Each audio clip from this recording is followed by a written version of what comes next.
Bwana Yesu asifiwe. Karibu kwenye kipindi cha Utupe Leo Riziki Yetu ya kila siku. Leo ni tarehe 8 ya mwezi wa 4. Na leo nataka kuanza kukupa wazo jipya. Nataka kuanza kukupa wazo jipya tutakalotembea nalo pengine kwa siku zilizobaki za mwezi huu wa 4. Kwa siku zilizobaki. Nalo si jingine, nataka tuanze kuangalia misingi ya kibiblia ya kufanikisha kiuchumi, misingi ya kibiblia ya kufanikisha kiuchumi, na itakuwa misingi kadha wa kadha, labda kwa kuanzia 10, lakini tunaweza tukaenda zaidi kadri Mungu Roho Mtakatifu atakavyotuongoza. Lakini nataka nikupe misingi ya kukusaidia ili kufanikiwa kiuchumi kutokana na Biblia. Na Mithali sura ile ya 14 mstari wa 23, Mithali sura ya 14 mstari wa 23, Biblia inasema, katika kila kazi mna faida, katika kila kazi mna faida, bali maneno ya midomo huleta hasara tu. Kwenye kila kazi, na Biblia ikisema kila kazi, maana yake kila kazi. Kila kazi unayofanya inatakiwa ikupe faida. Kazi yoyote inatakiwa ikupe faida. Nasema bali maneno ya midomo huleta hasara tu. Nataka nikupe andiko la pili tutakalosimamia, Zaburi ya 11 mstari wa 3. Zaburi ya 11 mstari wa 3 inasema, kama misingi ikiharibika, mwenye haki atafanya nini?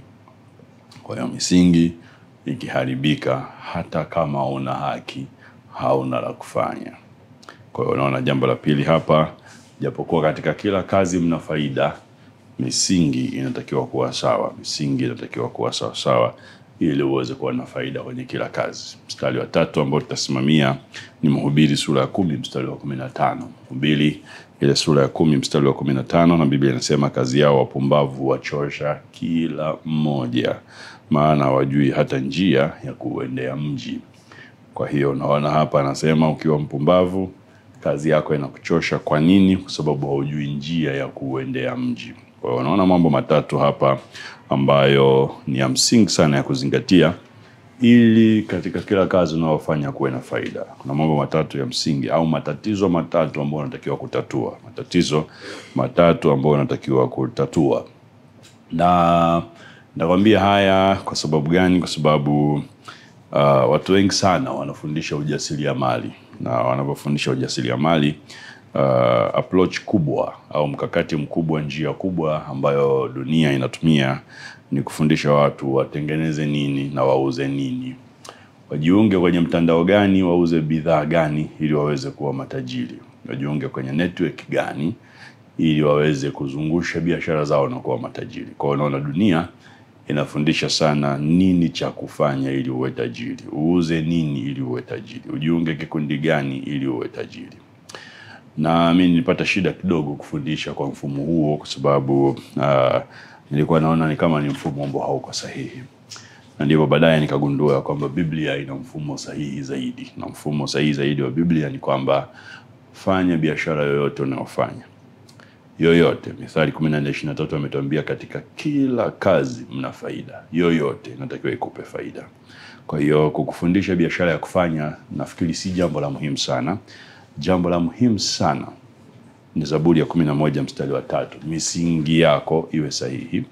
Na Mhubiri 10:15 ujue namna ya hiyo biashara unayoifanya kuipeleka sokoni, namna ya kuipeleka sokoni.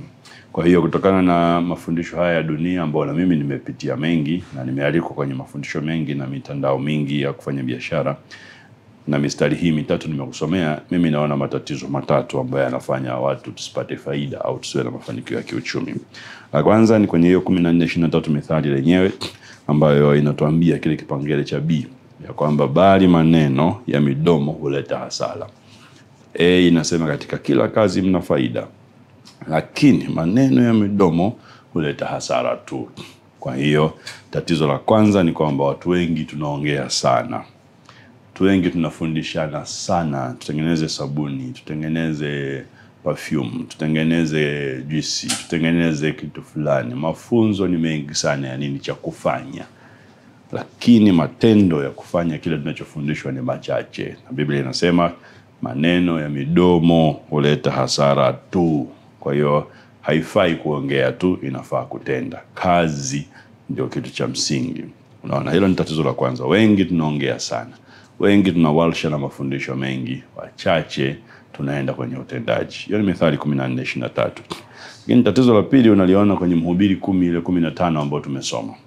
Biblia inasema kazi yao wapumbavu wachosha kila mmoja, maana hajui. Kwa nini? Anatupa na sababu. Hajui hata njia ya kuendea mji. Mjini ndiko sokoni. Kwa hiyo Biblia inatufundisha pia kwamba kama unafanya kazi kwa mikono yako, umeachana na maneno, ni kweli unafanya kazi. Tatizo la pili ni namna gani unaiunganisha hiyo kazi yako na soko. Hawajui hata njia ya kuendea mji. Lazima ujue namna ya kuunganisha kazi yako, kazi ya kikundi chako, kwa sababu anasema kazi yao wapumbavu huwachosha kila mmoja. Ni zaidi ya mmoja.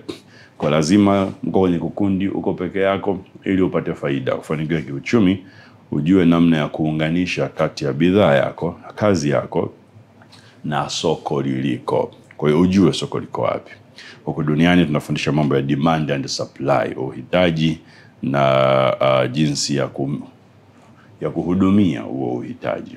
Kwa hiyo kabla pengine hujafanya biashara yako, ujue uhitaji uko wapi.